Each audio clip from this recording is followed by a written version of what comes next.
All right, we is up in this hizzy. This is Lio Convoy here, and this is the 10th episode of the ThunderCast. I got some co-hosts with me. I've got a returning favorite that I am very glad to see again. We have Tyler, the T-Rex, the Dominator, Baker. Thanks for having me back there, bud. It's good to be back, relishing in the glory of one of the greatest, if not the greatest, cartoons of the 80s. And toy lines, properties, mythologies, heroes, villains. It doesn't beat He-Man, but it's right there, right below He-Man. And we have my my buddy here, number one Marmaduke fan. Go ahead and say hi, Marm. Well, thanks, Leo, and I'm looking forward to this. It's nice to join Tyler for a discussion for the first time. All right, so let's see here. Just want to make sure everything is set up properly. Let's see if this is all showing on the channel. Make sure this is all good because I really can't tell for some reason. My YouTube be goofy right now, yo. So give me a second here. Make sure this is all set up. Let's do live streaming. Got some links. I mean, you're right. Why would I? Hold on. I spam this link everywhere. All right, we are good to go. Let's see if anybody's in the live chat. Aha! We got Hateful in the live chat. We got Stuncy G&D, and we got Sky Kitty. So let's see here. Hey, howdy, hey, chat. So here's what we're going to discuss today, guys. We're going to start out, as usual, with an episode of the original ThunderCats. We are going to start out with The Terror of Hammerhand. So for those of you who have seen it, you know what you're in for. So why don't we start us out with my good buddy Tyler here. Tyler, what are your thoughts on that episode? It's pretty good. As I've gotten older, I can appreciate the original take on Hammerhead. I'm was really not really a fan of it as much when I got the set on VHS and then on DVD as well, because I was like, it's not the Berserker or the version of Hammerhead and his crew that I'm a big fan of, the top spinner, which you see Cruncher clearly an early concept of him on the crew, and they even use Top Spinner's voice for him. But I've grown to appreciate this take on Hammerhead. And another thing that threw me too is that, in the episode Spitting Image, when it's kind of made to believe that Hammerhead's dead, and then he's brought back to life to bring life to the Panthro clone, but he's alive, and it's one of those kind of fun things of inconsistencies I can appreciate. But when I first saw that, I just assumed that Hammerhead was dead when I saw Spitting Image, and then would come to find out that, no, he's not. But I'm like, it doesn't make much sense. Kind of like Ghost Warrior. You try to think about it too much, and you're like, you just kind of one of those things. There is no logic behind it. And I don't want to be like those pricks who want to sit there and tear apart the first episode because, they're not wearing clothes and how Lionel grow and Wily Kit and Cat did, and then I want to smack the hell out of him for trying to, find flaws in it. So, it's a good episode. It's a good world building episode, with the forest of the unicorns and things like that. Establishing another faction in the Berserkers. So it's a good episode. It's not one that I frequent a lot from the first season, but overall it's a good episode though. All right, and Marmaduke, what are your thoughts on this episode? I at first I didn't like it, but then when I watched ahead to Spitting Image, I kind of like the Hammerhand episode more, because the implication I got was if he's drowned in Spitting Image, that means he and his crew drown at the end of this episode. So finally, the ThunderCats have a take no prisoners attitude towards their enemies. I like the idea of a Viking crew where the head of the Vikings has a giant robotic arm. It's the fun sort of crazy idea aspect to ThunderCats that I really dig. I did have the critical eye on for this one, where I was seeing the goofy animation mistakes, and I noticed more of them in this one than I did in other episodes, and maybe little things like all of the Berserkers saying after them, after them, after them. And that gets a little irritating after a while. Yeah, I did like how. Correct me if I'm wrong, but is the voice actor of Hammerhand also the voice actor of Mumm-Ra? Correct. Yeah, because he did a good old boy, and I love those. Yeah, it's really enjoyable listening to him go all out, regardless of what role he's on. But I do have some interesting information about this episode. As you know, I refer to Hear the Roar. It's a fantastic book.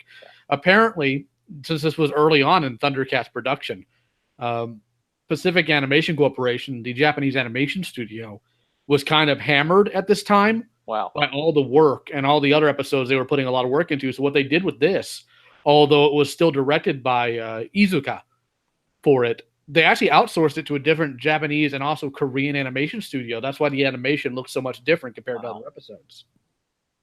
So that was an interesting tidbit. Now, Tyler might get some appreciation after this, but the reason why Hammerhand's design changed was actually one of the few instances where the show was influenced by the toy line. You had one of the LJN toy designers. He went back, looked at Hammerhand, the cartoon design, retooled it, refit it, gave all of his crew feature, and they worked it into the second season when you see them again. So that's why they all look so interesting. And I like that. I would have liked to have seen that it's not just the four of them, because I do like the idea that they made like a full scale like Viking crew, and that Top Spinner, Ramban, and Cruncher would be like the commanders of the crew, or captains or first mate or lieutenants or something like that, because it makes it feel like they're a rather large force to be reckoned with, like a full scale crew of pirates. Mm-hmm. Obviously, it does take away. You don't have as much time to focus on a crew when you've got 3 other crewmates who have special skills and gimmicks and things like that too. If you got to try and work in Viking crew members, it kind of takes away time from them. So I understand that, but that's my version of the Berserkers though, is the ones that show up in ThunderCats Ho episode 1 and throughout that and Together We Stand. I think that's the other episode where they Stand. You are correct. Yeah, which I love that episode too. It's a great episode. It is very good, but that's my Berserkers. So when I was able to get the set on VHS, that's what I was accustomed to. So when I saw that, I'm like, it just didn't resonate with me. And I kind of was not very eager to give it a fair chance because of that. But I have since grown out of that. The only character I really can't say I'm like I'll probably will never get into, and we have to bring her up later on, is Mandora.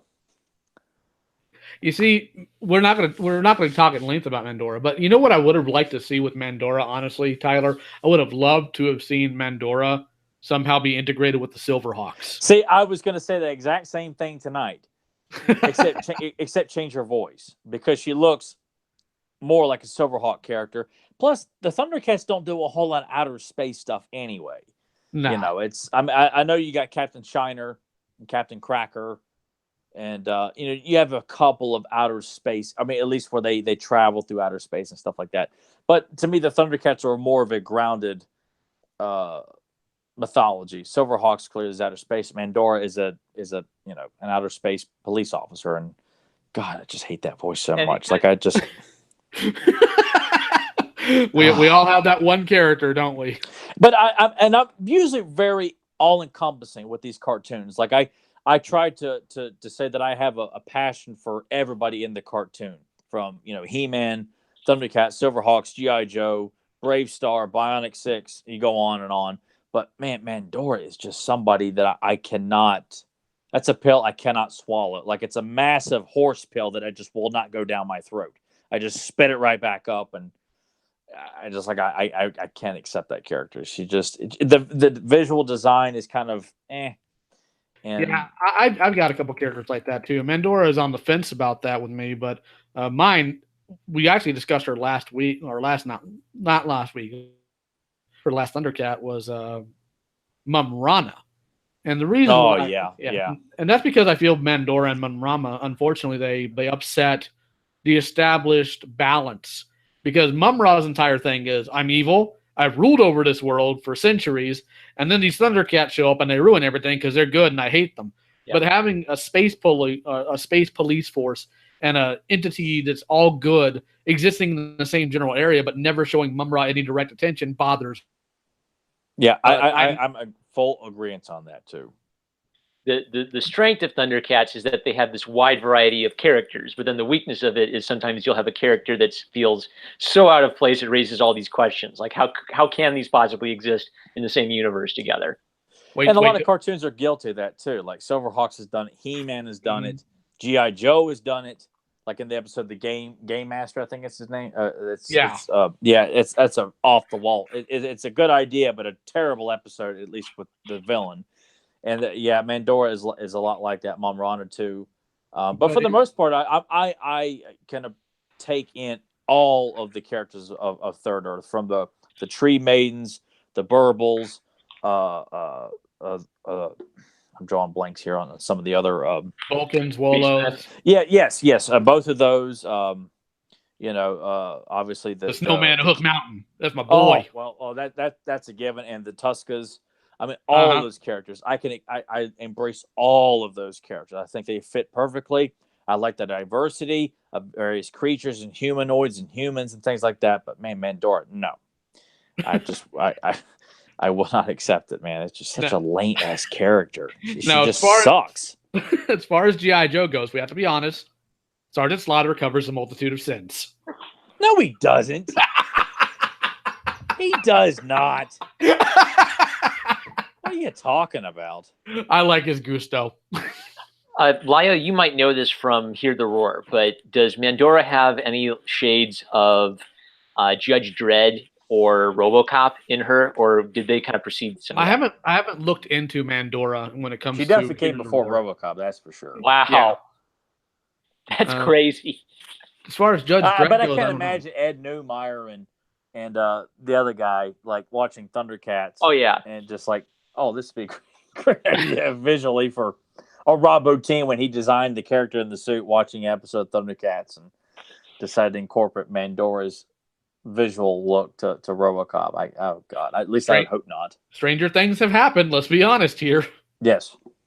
Okay, so has everybody got their thoughts out about Terror of Hammerhand? Oh, I had a question. Go for it. Do you guys know if there's any connection between the unicorn designs for Terror of Hammerhand and the Last Unicorn? Yes. The fact that what happened is the animation studio, Pacific Animation Corporation, before it was Pacific Animation Corporation, it was Topcraft Studios. And Topcraft Studios are the people who worked on The Last Unicorn. So what happened was Topcraft Studios split in the the mid 80s, and half Pacific Animation Corporation and the other half in the modern age is what we call Studio Ghibli. Wow. Gosh. So that's why you're seeing similar character designs. That's why the orcs have a similar aesthetic to Slithe in ThunderCats. Matter of fact, in The Last Unicorn, if you look at the clock, you actually see like the little dragon bat design that almost looks like a 1-to-1 comparison of Castle Plundar on that clock. I love that because one of the things I dig about Rankin Bass is the fantasy vibe in a lot of their work. And it's a good use of assets, and creative resources if you have like all this great fantasy material. Also, real quick, Tyler, there's a question. There's a question for you in the chat, my man. Okay. It says, "Is that a Skeletor calendar behind Tyler? And what's the little box beneath him?" That's a calendar from last year. I'm surprised you guys could even see that. At least I didn't think it was. Oh yeah, we can see it. Yeah, it's just an old calendar from like a year ago. I just kind of left it up on Skeletor because, it's kind of like that very generic, uninspired, lazy Filmation artwork that they keep using on a lot of merchandise. I'm like, this is not like the true Filmation look. But yeah, I just kept it on Skeletor. It's one of the better ones on the calendar, so I just kind of left it there. Well, I mean, it better be. It's Skeletor. Well, I mean, I could have it on He-Man and Battle Cat or Trapjaw, but I left it on Skeletor. Like once I kind of ran through the monster, I'm like, I'll just leave it up because everything in this room is He-Man anyway. Marmaduke to the right of Tyler is like an amazing collection of artwork. So, wow! Yeah. Like, well, how can you guys? I think you guys can see it there. I'm like, how do you guys? Yeah. God. All that's He-Man and ThunderCat artwork on this wall over here. Original pencil sketches or prints? Originals. They're all everything that's in frames here is all originals. There are no reprints. Good for you. Wow. Yeah, and then I got more on this other wall over there. Watercolor paintings for backgrounds? Those so the color ones are prints, and then the others are original prints, like original artwork, original pencils. Like over there, it's got me as the son of He-Man taking on Rotaro and the Driller in front of Castle Plundar. Yeah. Which was a rad piece, I will admit. I got to see that. That was freaking awesome. Oh, you commissioned that one? They're all commissions. Okay. See, Tyler supports the artists. Yeah. Yeah, so I've got a couple over here that I got. Kevin Sharp did a few others. He did like a He-Man and a couple of choice members of the ThunderCats crew, Tarmagar or just the Tusker Warrior, Mumm-Ra and Panthro, and Grun the Destroyer. Oh yeah, Kevin does fantastic work. Yeah, he's actually currently working on it. And I think it's going to be up for sale. He did an illustration of Jaga versus Grun. Oh, neat. That I saw done about a week or so ago. That I think he's going to be putting up for sale. Oh, it looks amazing already. So, for any listeners out there who wanted original illustration of Grun and Jaga, check out Kevin Sharp's artwork on Facebook right now. Absolutely. Any other questions about Terror of Hammerhand before we move on to the character retrospective? I do. I kind of wish that they had made it I almost like Hammerhead and the Berserkers that we really know like a separate faction, because I do like the idea of this Viking crew and a character, because this Hammerhead looks a lot more smaller in scale, like, even though he's pretty good size, but I just there's something about it visually, like I wish we could have gotten more of that, but also have the separate Berserker, like call this group something else, and then we have the Berserkers from season 2 as a separate faction as well, because it is an interesting look, and to have more humanoid villains on the show is something we don't see a whole lot of. No, not at all. But going to segue here real quick before we move on to Chilla. One of my favorite things about the Berserkers was their interaction with Mumm-Ra in the beginning of ThunderCats Ho. Oh, yes, I like that too. He is trying so hard to be a miser. It's like, what do we get out of it? My goodwill? We hate goodwill. We'll take gold. As if, like, kind of makes you wonder how many times has Mumm-Ra gotten over on that. Like, it's already established that he's a fair businessman, like in Spitting Image, where he offers the Driller, take these diamonds, I'll give you more if you complete the task, or I'll take it away if you don't. Like, he could have pulled like a Skeletor and says, I'm not giving you anything, but right. I like the fact that Mumm-Ra is a fair businessman and does honor his deal with the Berserkers and with Captain Shiner.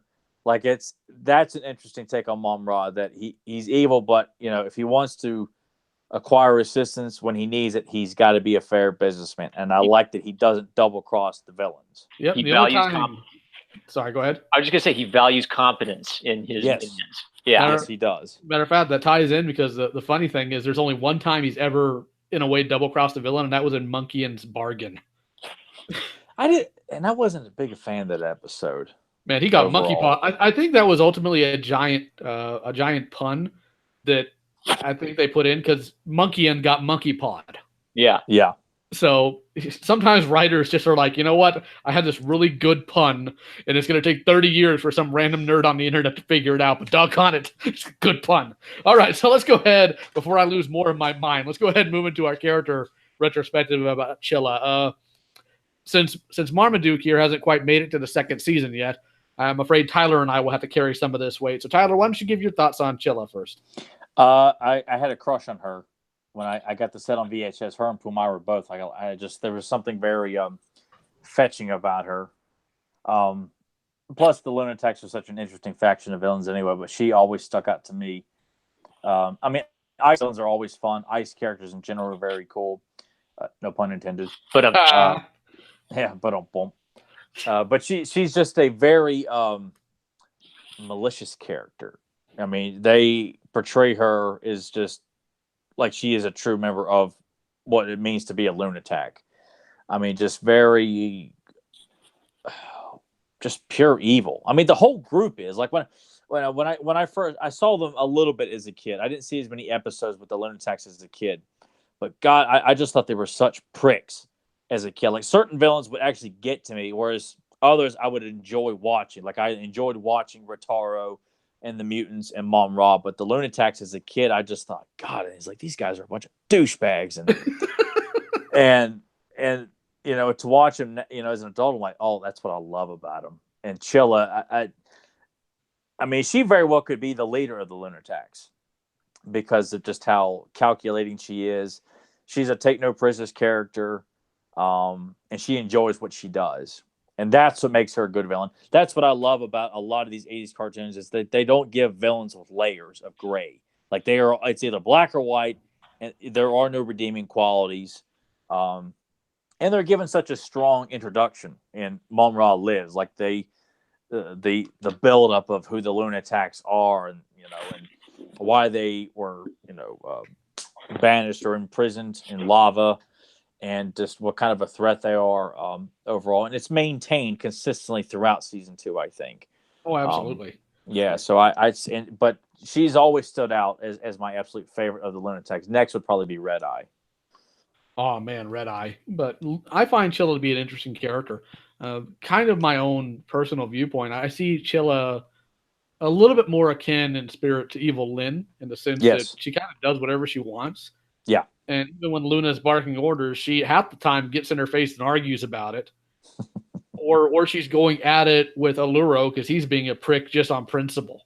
So I found her to be interesting. And I also I like her design. Her design makes sense for her powers, for what she is. She's not scantily clad. She's dressed up, but not like in heavy winter wear, but in a snow themed outfit that says by its color palette, cold character. Her set of powers, although not what I'd say is original, is unique to her and how she uses it. And I actually found the way her voice actress did the voice very interesting.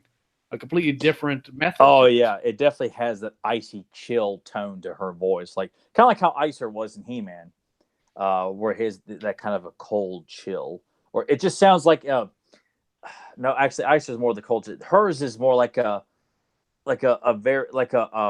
frostbite.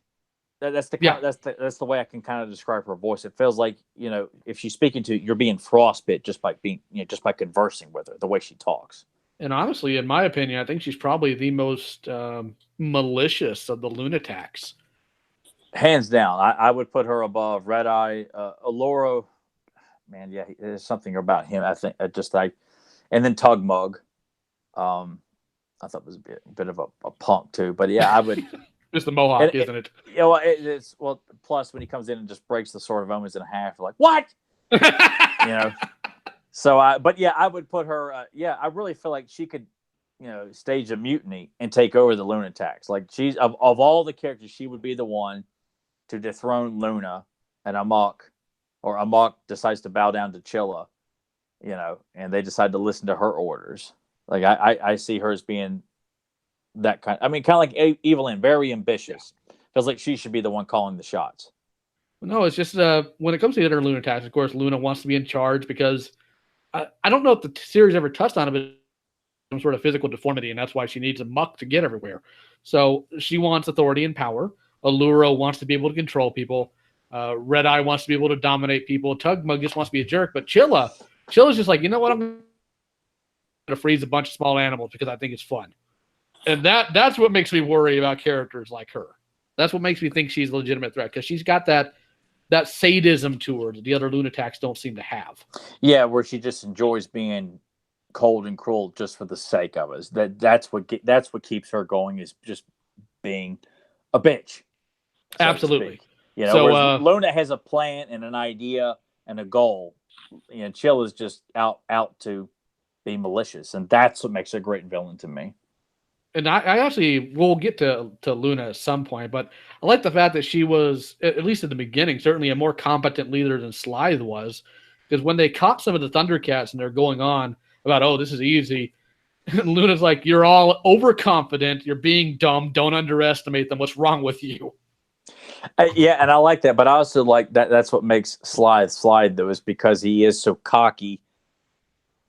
And yet, I've always found this to be interesting. Every one of the mutants has left the group to go out on their own and seek their own destiny or their good fortune with, Vulture Man's revenge, Monkey's bargain, Jackaman's rebellion. Slythe is the only one who's, it's like, clearly, dude, you don't have these guys under control, or you don't have their best interest, because everyone keeps leaving you at some point to Whereas Luna definitely has things under control.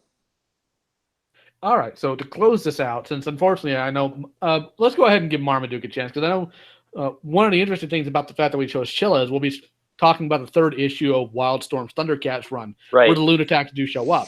So Marmaduke probably does have at least some opinion of Chilla since she shows up in the episode. Yes. Like, they didn't have much of a chance to make an impression on me because I was trying to like pick up, okay, well, I wonder what they were like in the show based on their appearance in the comic.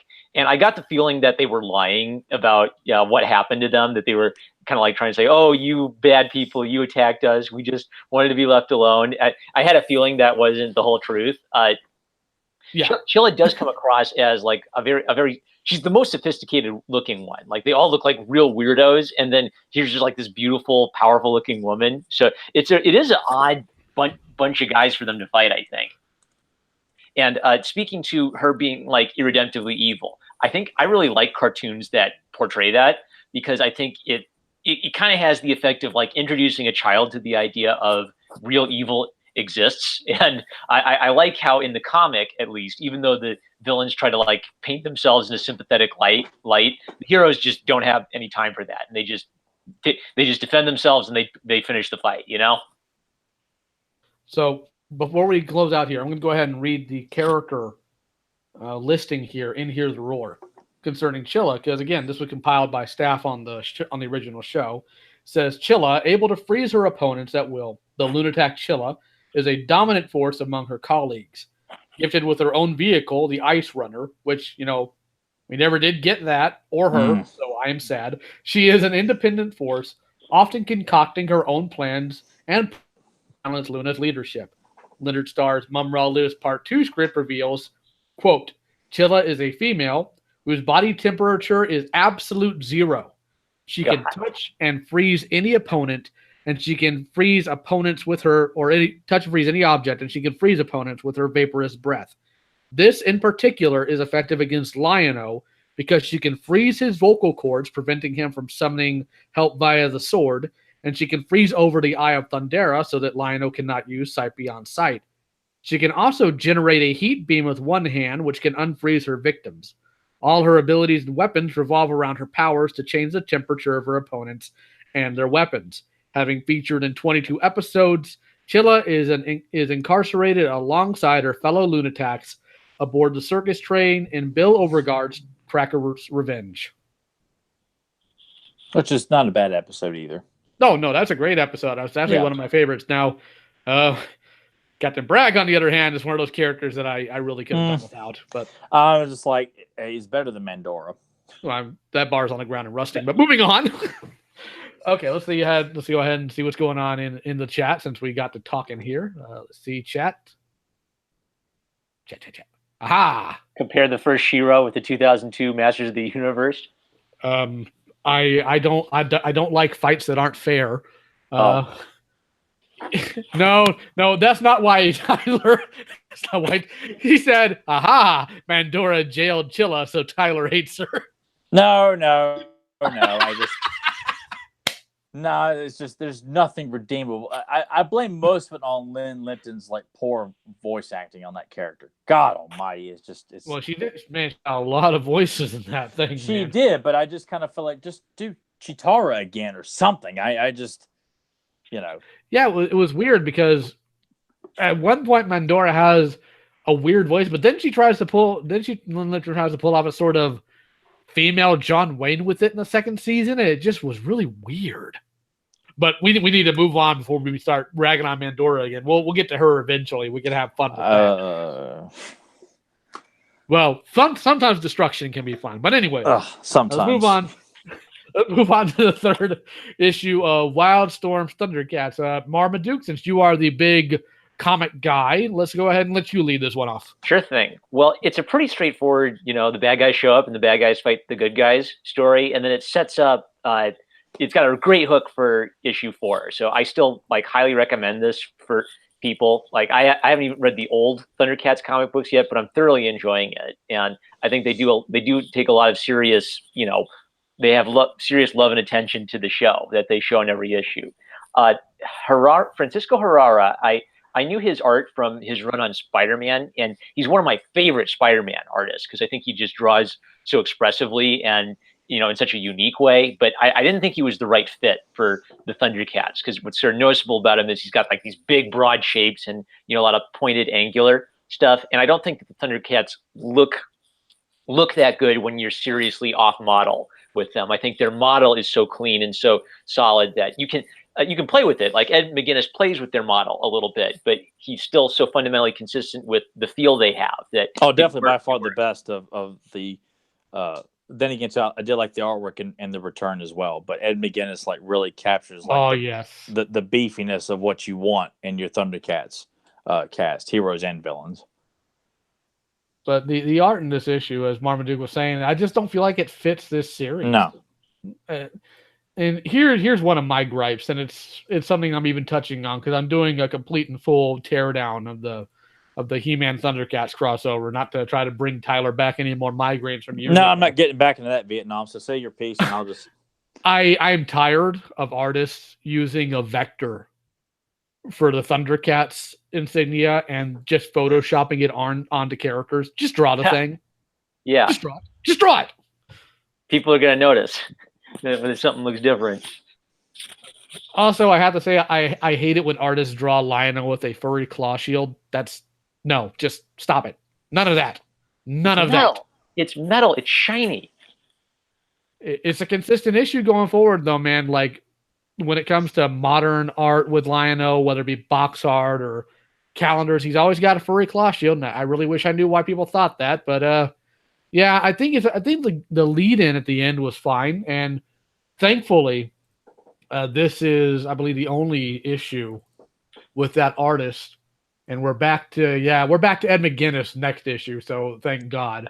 But the story here is fascinating, because it's out of nowhere, and they actually do pick up where the series left off with them, because at the end of Cracker's Revenge, you see the Lunatics had somehow jerry-rigged Captain Cracker's shack to take off into orbit, so it makes sense that they're coming to attack the ThunderCats. They finally landed on New Thundera, which is something that the Lunatics have been wanting to do since the second season hit its midpoint. They never did in the show, so I'm glad they addressed that. At the same time, I think the art killed it. Just killed it for me. I remember when this came out, and I'm reading it, I'm like, oh man, I like this Ed McGuinness guy. I'm waiting for issue 3. Issue 3 comes out, I'm like, what in the world? My soul hurts. Who did this to me? Who hurt me? Yeah, I was quite disappointed with it as well. Like, I was happy to have it, but I don't like settling for ugly artwork just because they have to switch it up. Or if Ed got swamped in other works, because he was so popular at the time this book was coming out. So if he got swamped and they had to get somebody else, I'm like, couldn't you find someone that draws pretty? No, go ahead. Sorry. Oh no, I'm just not a fan of ugly artwork in comic books. Like I need to have my heroes and villains from, whether it's Spider-Man, Batman, Superman, Captain America, Avengers, Justice League, whatever, Ghost Rider, Punisher. I need to have a great sense of realism. Like, they have to look like, fully developed muscular heroes and villains. The women need to look beautiful. For someone to come in and draw a bunch of like duck faces on the women and, excessively pointy noses and awkward, it's just, I have no tolerance or patience for it. The only guy I can think of is Tim Sale. He's really the only one that I feel like, okay, I can forgive his style. I work with it. It's fine. But ThunderCats, He-Man, G.I. Joe, I expect nothing but A+ quality in terms of artwork. There's also certain characters who you can play with a little bit more, I think, and it works. Like Spider-Man's a character where, he's got that iconic costume, but it's almost sort of fun to see a really weird take on Spider-Man, and he is kind of a creepy character. So I think Harara had the right fit for, a Spider-Man. Even like his villains, I think when he does sort of like the ugly jankety look for his villains, villains look cool when they're kind of ugly and jankety, but his heroes end up coming off as kind of like dopey, I don't know, like they look like they're dopey jock stereotypes, And I that's not for me. No, you're not going to get my money with that. Nope. And what irritates me the most is this was back when comics were experimenting with the whole multiple cover thing, when that was really hitting the main thing. And Ed McGuinness did a beautiful cover for issue 3. It's just absolutely fantastic. So when I bought the book, it was that cover. I'm like, this is awesome. Yes. And then I opened it. I'm like, no. Fake news. I've been lied to. I've been deceived. But yeah, that was one of the things I really did enjoy, because I remember when He-Man was out at the same time as this, everyone was doing variant covers, so I was very happy to buy multiples of everything they were dishing out, because, and that's one of the things I wish they had gone back and done, because I really love this first run of Wildstorm, which was all one-shot stories. Like, that's what I wish we could have gotten continuously. I liked the return. I hated Dogs of War. I have vague recollections of Hammerhand's Revenge. But I really appreciate the one-shot stories that you get in this first run of books, because that's what I would much rather get anyway. I don't really need to have story arcs with so many stories. Like, give me all the covers you want, but give me one story. You know, I'm kind of fed up with arcs. Yeah, it can be tiring after a while. It's the best fit for a show like ThunderCats. ThunderCats is a 30-minute action adventure show. So if you try to do Lord of the Rings kind of long form stories with it, that like the formats don't necessarily fit together that well. No, and it worked for the return, but then I was like, okay, let's forget the arcs, because I like that. I know, Thomas, I don't think you're a big fan of that, from what I can recall, right? I love the art. Well, that's my favorite part is how love, Wily Kit looks absolutely stunning in it. I like, and I like Lionel's outfit, like the slick black training outfit. Like I thought it looked badass. I like concepts from the return, but unfortunately, the return's one of those things I have a love-hate for. I love the art, I love some of the concepts, but at the same time, the way it's written and some of the decisions they make, it makes me feel like, or rather, to me, it seems like what an edgy 15-year-old would think a mature storytelling is. Well, we're going to have implications of sexual abuse. We're going to genocide some people, and we're going to kill off a character that didn't get much exposure even in the original show for shock value. And that I was stoutly against. And as well as Mumm-Ra, what he does is, of course, he winds up getting the better of the ancient spirits of evil, which is a lick of sense. And that's something they did in the crossover a couple years ago. And I'm actually working on tearing into that right now. It's taking me longer to get issue 3's Destruction review over, but it's something I am working on. So you're going to be seeing a lot of rage from me here shortly. God, how do you manage to put yourself back through that again? Like, how do you decide you want to go back and devote time to, just that? How do I put this? You know how sometimes, like when you were a little kid and you build this giant Lego structure and you tear it down. Yeah. And a couple of hours later, you look back at it, but I didn't do a good enough job destroying it. You go back and you break it down brick by brick. That's what I'm doing. Like I'm tired of seeing people praise the shorts or the short form crossover, because at least it's something to where I'm just like, you know what? I've had enough of hearing that. I'm going to just make an entire. Where are you seeing that? Because I know occasionally I'll still see people post random pictures, and I just know, because when me and Joe and when you and I and Joe were doing reviews for it, like gradually people were coming out publicly and saying, you know what, it's not good. Like, yes, I told you that from the first issue. And I'm like, who is coming out of the woodwork and saying this is, oh my God, like I can't believe they've done it. They have successfully crossed over both these properties, and they've done it with such precision and care and technique. And okay, here's what I'm seeing. I'm seeing it from different people in different groups, and all this comes out from the fact that He-Man's crossing over with Injustice right now. And they're like, "Oh, but the He-Man ThunderCats crossover is really good." I'm like, "No, how dare you?" So I've had enough. So I am going. I don't know as much about He-Man as say you do, but I know ThunderCats. So I know Marmaduke may have watched the first 2 episodes, and I'm taking this thing apart piece by piece at every single little screw up. Because what they're trying to do, of course, as you know, is they tried to throw in little Easter eggs here and there. Oh, aren't we clever? It's like, but you misnamed things, you idiots. So I'm tearing it apart. And the reception on my channel has been good, but when people comment on it on groups, like, they get pissed at me. And I'm okay with this. I'm okay with being the bad guy, because they can't refute anything I'm saying. Well, what are they saying? Are they saying you're just a fathead or something like that? Or they calling you juvenile names? Or no? What do they have to argue? See, the thing is, you're assuming they're arguing, and they're not arguing. They're just telling me I'm wrong without telling me how. Or they fall back, or they fall back on the glorious, at least it's something argument, which isn't an Oh argument. God, which is not an argument. It's not a debate. It's just. Go ahead.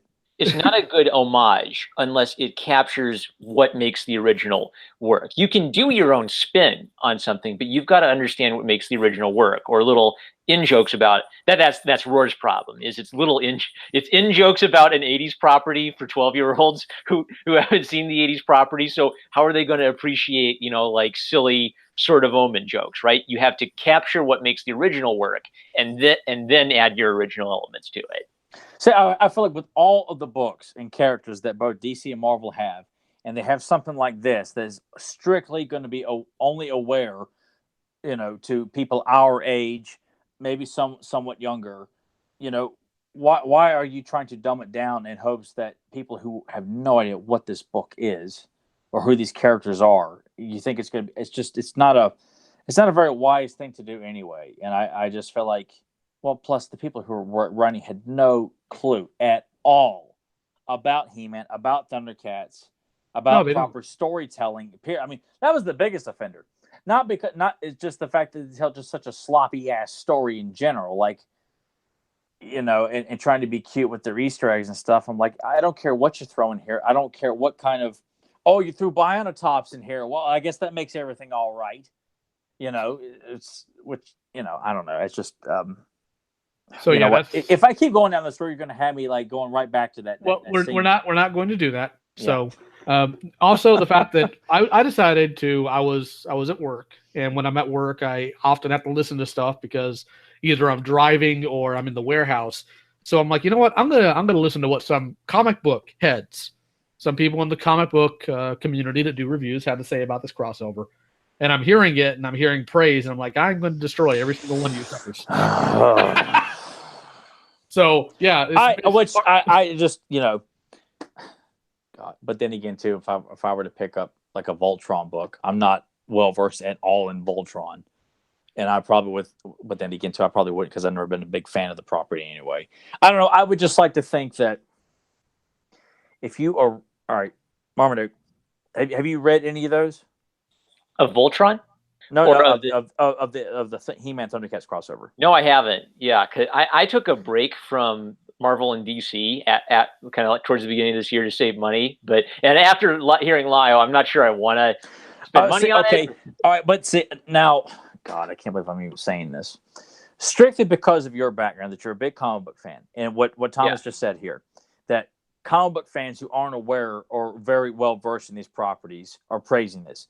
I would be curious, coming into the fold and, learning about ThunderCats and what makes it such a great show and characters and everything. If you go into this, do you know much about He-Man by chance? I'm only just getting into it. And the reason I'm getting into He-Man is because I just recently got into ThunderCats. So okay. But it's a great gateway there. So I would be curious then, just on what knowledge you have, seeing if it holds up for you. Like I hate the idea. I'm even but only playing off of what Thomas just said, because I feel like someone who appreciates good writing and fun character development could clearly see that it's just nothing but it's a complete disaster from beginning to end. I mean, the first issue alone, it's just got some of the dumbest stuff imaginable. And I would be very curious as to what you thought about that. Like, can you see it? Well, I mean, forgetting what me and Thomas have to say about it. Like, I would be very curious to see what flaws you pick up. I'd like to think you're not going to come back and say, guys, I think it was pretty good, man. Don't know what you're talking about. Hey, that's a good pitch for a series there. Let me think. I mostly try to buy comic books I like. But I would much rather you either find it in a dumpster somewhere, right, or just have Thomas send you scans, because I do not want you spending money. I'll hook you up. I'll hook you up, Marmaduke. Don't worry about spending a dime on garbage. Yeah, every bad comic I read, sometimes I'll look at it and say, okay, I know it's bad, but what was the good thing they were trying to do, and when did they go off the rails with it? So I would still be interested to give it a shot and see if there's anything of redemptive value, or if it's just there isn't. I just wanted to see how much you pick up on. All right. Now, Tyler, I have to ask: have you seen any of the reviews I've done on the comics yet? Of the ThunderCat He-Man one. Well, because I thought when you posted, I thought you were just kind of reposting what we had already talked about. No. I am actually going in depth, and I think you ought to check it out because I think you're going to like what I have to say in some of these. It not only just echoes yours and later on Joe's thoughts, but I'm trying to be as visceral as I can be, and part of that's because I don't care for the series Rob David because of stuff he's pulled in other books, which I'm bringing up here in the third review, which I'm hoping to get out this week. Lloyd Goldfine, who worked on this book, I know he can do good work. He did, in my opinion, a generally fantastic job in the 2003 Ninja Turtles series. And he wrote he was accredited for every script there. So I know he can do good work. So what's the issue here? I mean, I really feel like in this day and age, there should be no excuse for anybody that's taken on an 80s property book, whether it's Transformers, G.I. Joe, He-Man, ThunderCats, Turtles.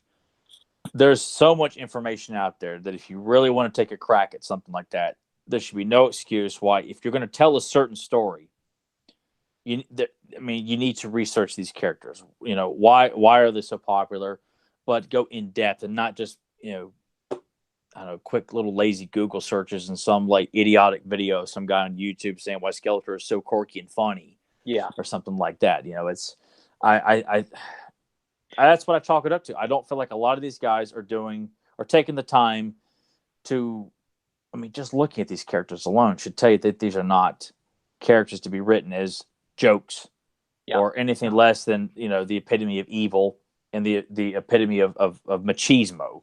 Right. And I just, and you know what? That's one of my personal problems. I hate a lot of the cynicism that comes in. Yeah, it's like it's like no one wants to like come out and say, no, I'm not. This is nothing to laugh at, people. These are some kick-ass heroes and villains. Why are we constantly like winking at the audience saying, "Hey, we know this is lame, guys in skimpy outfits running around, muscles." That's and trying to make it look less than masculine.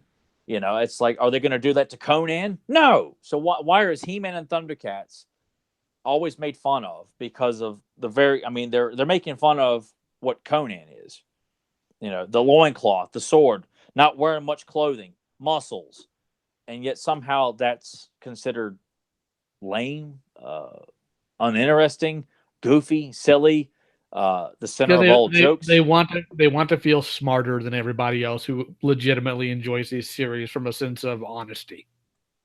Yeah, and the thing is, sometimes little corny elements can add charm to something, but it wouldn't have become a thing if it didn't have these sort of core values of, virtue to it. Like, I wouldn't care about ThunderCats if it was just a bunch of goofy, silly, awful 80s moments. I'm enjoying it because it has these really, eternal ideas about the value of growing up and the value of heroism.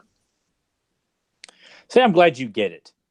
It's always good. I know there are plenty of us out there who feel that way, but it's just good to hear it verbally that, it's not, because I just feel like the abundance of people that post a lot of stuff are just casual fans that really aren't watching the actual cartoons, or they're just the kind of people that buy a t-shirt at Hot Topic because it was on sale. Oh, I remember ThunderCats. I'm a ThunderCats fan. And then they just do a quick Google search and slap it at one of the Facebook pages and thinks they're one of the crew. It's like there's more to it here, people. I'm not saying that casual fans have to be like all of us, but I expect people to understand that there's reasons why we take this stuff seriously, why we don't want to see it made into ThunderCats Roar or to some lame ass politically correct, interpretation of She-Ra on Netflix. There's logic and reasons why we get so angry about this stuff. We're not just a bunch of, cliche generic Star Wars fanboys or something like that. There is method to our madness. There's rationality behind our and sincerity. Yes. I think and people don't want to take time to listen to that. The contemporary entertainment industry has a very hard time separating a legitimate criticism from a potential customer over the content of the art and like a, this sucks lol type of comment. They sort of cast everything into the same, trash can and say, well, none of that matters. We're making art thing. And what they're missing is that the old fans are your core audience that you want to appeal to, because those are the parents now who are going to, be enthusiastic about introducing their kids to the thing. And there are plenty of silly cartoons already, like SpongeBob's a silly cartoon. variety is good for you to have a few cartoons that are not like, hey kids, let's have a silly Billy time, Well, and that's fine. There's enough room to have cartoons like SpongeBob, which I don't watch it anymore. I hadn't in years, but I always thought it was a good cartoon. Right. But I feel like this day and age where people are afraid to tackle action adventure shows without making it, like Guardians of the Galaxy, or it can't be taken seriously. Everything's got to be a juvenile joke, or no one's just taking anything seriously.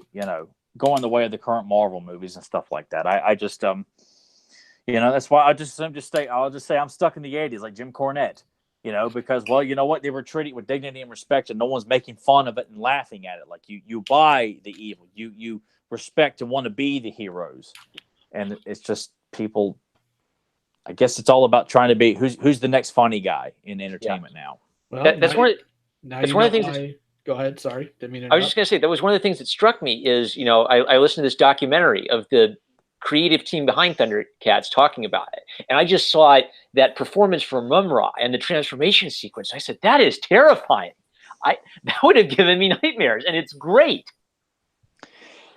And that's something that I hate, that children's entertainment today, it's like they really don't want to push the envelope, and I guess it's our parents around our age too are saying they don't want their kids watching anything remotely scary or unsettling or emotionally stirring.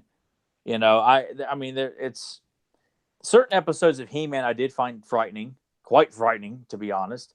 But it was fun to experience that and realize it's all going to be all right at the end of the day.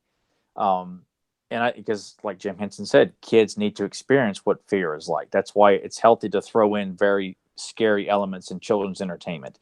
And you don't see that in children's entertainment today, especially in cartoons. So, that's why it's a shame that, I still believe ThunderCats Roar won't be released. Hateful 8 says, no, I get it. The Last Jedi pissed me off when it came out. So at least we have somebody else who understands. Yes, and Last Jedi sucks so many balls on so many levels, man. Oh, Star Wars is dead, man. But now you know why Marmaduke is here, because he is sincere and he gets it. Matter of fact, I actually got him to watch the By the Power of Grayskull documentary as well. Yes. Did you like it? I enjoyed it. Yeah, I really love. I've worked as a tutor with children, so I really love the kinds of stories that people just like.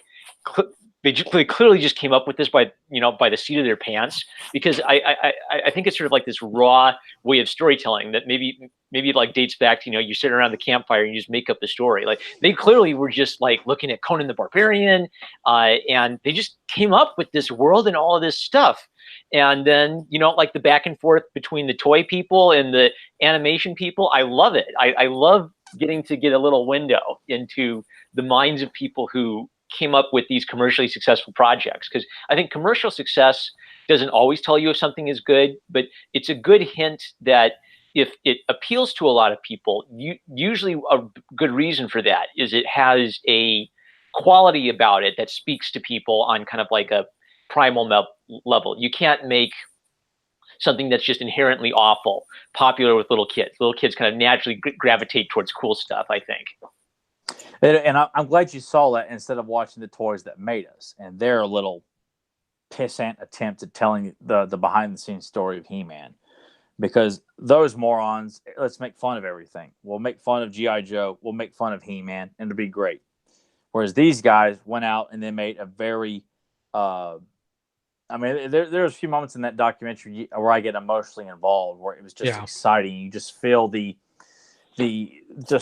aura of why we love that line so much, and I'm glad you saw it, because that's the kind of documentary that the fans deserve. Something that treats the source material very seriously. No one's making jokes and making fun of the fact that the heroes and villains are wearing loincloths and harnesses and stuff, and it's a fascinating story. I mean, it really is the whole behind the scenes stuff. One of my favorite things that almost made me tear up until he turned it on its head was when Frank Langella was talking about his part of Skeletor. He's like, I wanted to bring a different take to the character. My son was a big He-Man fan. I kind of did this for him. I'm like, oh, that is so sweet, because you feel a father's love. And then he immediately goes, I took him to the mirror and he fell asleep. Yeah, which I heard that story years ago. I remember he showed up on he was on the Rosie O'Donnell show, and she had her own talk show, and she asked him about the He-Man movie, and he told that story, and that broke my heart. This is like 1997 when I heard that story.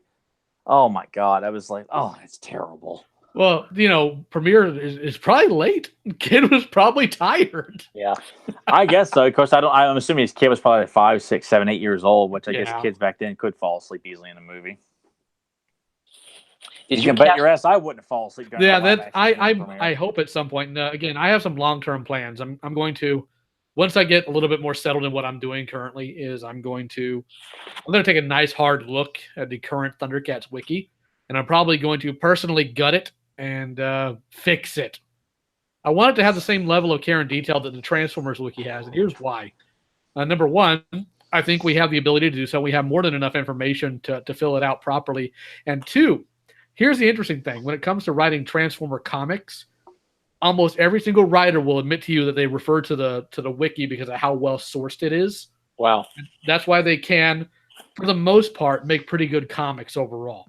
So if I can fix that, maybe I can fix some of the other problems, but we'll see. That's a testament to how passionate Transformers fans are, though. I mean, that is one devoted fan base. Oh, trust me, I know. My entire downstairs living area is just filled with Deltas, filled with Transformers. It sounds wonderful. In fact, the only reason why I own more Transformers than ThunderCat stuff is because ThunderCat stuff's kind of limited. Unfortunately, yes. But let's go ahead and get ready to close out here. Before we go, we're going to go ahead and go over what we should discuss next time. Clearly, have the next episode up on ThunderCats. Let's see here if I can pull that up real quick. The next episode after Terror of Hammerhand is the Tower of, or the Tower of Traps? No, Trouble with Time, which is also a good episode. So that we'll is a good episode. We'll be covering that. We'll be covering Wildstorm issue 4, which we're back to, thankfully, Ed McGuinness art. So the question is, what heroic character would you guys like to cover next time? What do you think, Marmaduke? I'm thinking. We already did the Thunder Kittens, right? I don't think we did. Oh, okay. I suggested that last time, but you wanted to do a bad guy, right? Yeah, let's go ahead and throw out a couple of heroic characters. Okay. And we'll see what the chat has to say about it. So we got the Wily twins. Hachiman. We already talked about Hachiman, remember? That was actually the very first ThunderCast. I thought that was just the Thunder Cutter. No, we talked about Hachiman as a character. We can do it again if you want, though. No, nonsense. I